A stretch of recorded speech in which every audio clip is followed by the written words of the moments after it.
আসসালামু আলাইকুম, মনি ভিলেজ কুকিংয়ে সবাইকে স্বাগত। আজ আমি ফলই মাছের কোপ্তা বানিয়ে নেব। তার জন্য আমি দুটো ফলই মাছ নিয়ে নিয়েছি। মাছগুলো আমি সুন্দর করে বেছে ধুয়ে পরিষ্কার করে নিচ্ছি।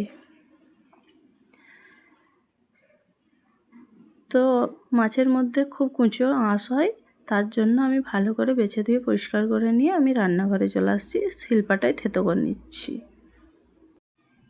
তো মাছগুলো আমি থেতো করে নেওয়ার পর মাছ চামড়া থেকে আলাদা হয়ে গেলে আমি বের করে নেব। তো এইভাবে নরম হয়ে বের হয়ে চলে আসছে।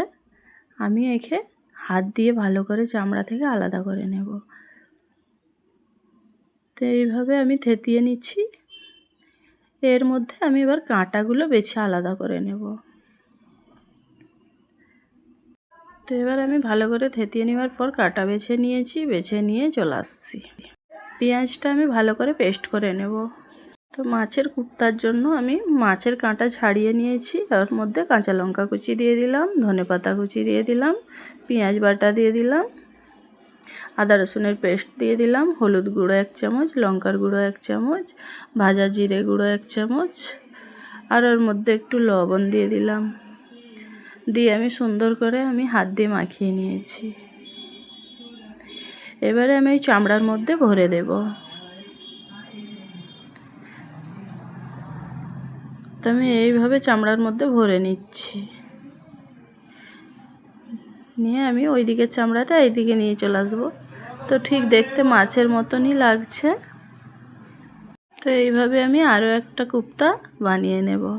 তো আমি চামড়া বিছিয়ে দিয়েছি, দিয়ে আমি সুন্দর করে ওর মধ্যে কোপ্তার মশলা ভরে দিলাম।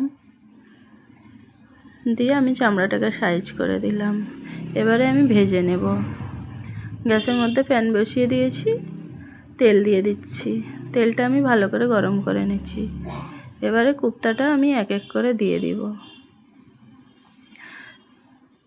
তো আমি লো ফ্লেমে 15-20 মিনিট ভাজা হয়েছে। আমি এক সাইড উল্টে নেব। তো আবারও 15-20 মিনিটের জন্য ফের এক সাইড হতে দেব আমি। তো আমার হয়ে গেছে, এবারে আমি উঠিয়ে নিলাম। তো বন্ধুরা, আপনারাও বাড়িতে এইভাবে কোপ্তা বানিয়ে নেবেন। খেতে খুব সুস্বাদু হয়, কিন্তু একটু খাটনি আছে। আমি ঠান্ডা করে নিয়েছি। এবারে আমি পিস কেটে নিচ্ছি। তো এইভাবে আমি সব পিস কেটে নিয়েছি, নিয়ে আমি প্লেটের মধ্যে নিয়ে নিয়েছি।